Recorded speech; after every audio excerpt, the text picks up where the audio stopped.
And there were at least 4 federal agencies providing security at the White House Correspondents' Dinner on Saturday. I saw them there. Yeah, that's right. So the TSA had the metal detectors, FBI agents were at multiple checkpoints, along with the Secret Service and drug enforcement agents in tactical gear, not to mention local authorities as well.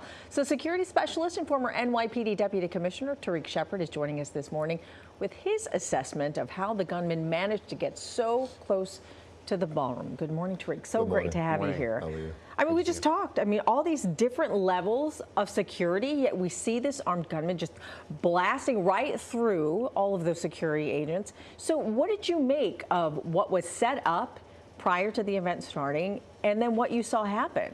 Well, the first thing you think of is how does he get this close? And so the first thought that came to my mind is either he was staying at the hotel, because this is not a situation where the hotel is bought out and it's a sterile environment. Right. The hotel is still active. Guests are checking in. People are staying there. You have the workers. So, you know, those are some possibilities right away.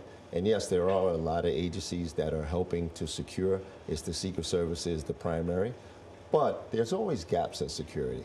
And you try and close as many of those gaps as possible. The problem here is that this president is under an unprecedented threat that we haven't seen any other president be under. And the pressure that people are putting on securing him is really unprecedented. And we have to do as many things as possible to close as many gaps. Let me ask you this, because people are, I've gotten the question all weekend since this. I was there, and people have been saying whether or not magnetometers higher entrance than just the ballroom, because there was layers to get down in terms of just showing a ticket, and then the magnetometer was the final thing that you had to go through to get into the ballroom. But I was a guest at that hotel as well. You check in, you go to your room with your bags and so on and so forth. People were saying, well, shouldn't they have checked all the guests? How does that create can they do that? In a hotel of this magnitude, how far out in advance are you checking guests? Because they could have checked in days in advance, earlier. Right, it's very true. And this is why I say there's always going to be some gaps. You can check and do a background check on certain guests that are listed on the manifest of who's staying at the hotel. Yeah. But in this guy's case, there are no flags in the past that you would have thought that he was up to no good. So what you have to do is close as many gaps as possible. Where are the places that people can enter and exit from? Where are the open spaces? Where is the ventilation system? All these places that someone can do who's up to no good can either enter this event or contribute something in a nefarious way. You have to try and close those gaps. The Secret Service, this is what they do. They are the best at what they do, but even the pros can make a mistake. But they're in charge of protecting their primary subject, right? So each person that was in that room has their own Secret Service detail.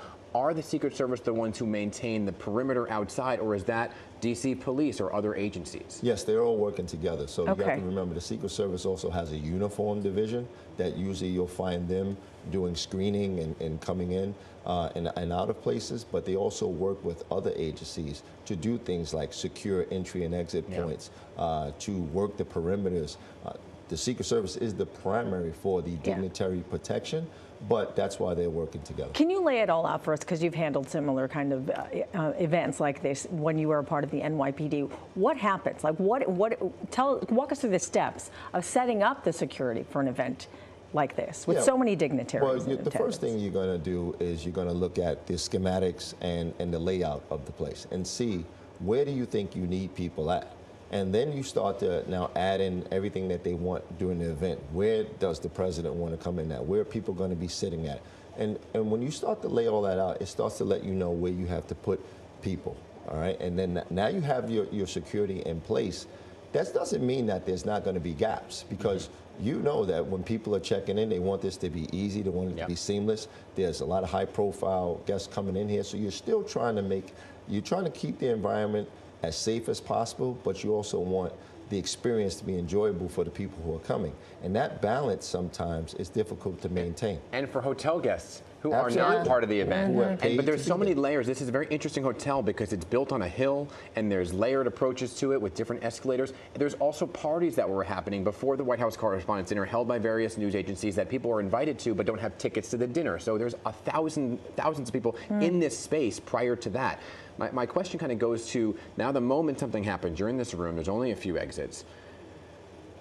I think for the moment, nobody in the room knew what was going on because the Secret Service are coming with their long guns drawn to protect their dignitaries. They're jumping on top of people to protect them, and so people were thought, well, is there a person in the room? Can you talk about the moment something goes wrong like this, kind of how to get people out of the space? Yeah, well, we know now that this gentleman was acting alone.